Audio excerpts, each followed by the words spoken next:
experience eye strokes, they have a sudden painless loss of vision. And this would sometimes happen, most of the time in fact, only in one eye. Occasionally it could be both eyes. But when it's both eyes, you think about the brain more than just the eyes. But I think the most important point here is that you really need to seek immediate care.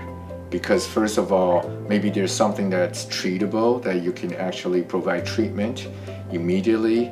And also there could be implications that the decreased vision from an eye stroke could also be like a warning sign that you could have a brain stroke. So there are many different types of eye strokes, and eye stroke is like a general term that talk about poor circulation to different part of the eye. And you can have poor circulation to the retina, you can have poor circulation to the optic nerve. Of course, they could have different mechanisms, but basically often the symptoms is the same, is that you have a sudden loss of vision. The vast majority are caused by clots that fly into the brain or into the eye. But sometimes the small vessels in the brain and in the eye close off in response to high blood pressure and as well as many other risk factors. And they cause different types of strokes. But the brain and the eye share the same types of mechanisms that cause vascular injury. Once the ophthalmologist diagnoses an eye stroke, they often refer these patients to a stroke center.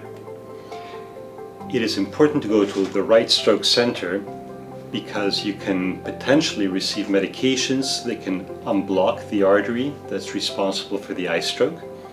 And this can be administered by vein and occasionally also through a catheter inside the carotid artery in the neck. The risk factors are several. They include typically high blood pressure, diabetes, high cholesterol. Those are the major ones.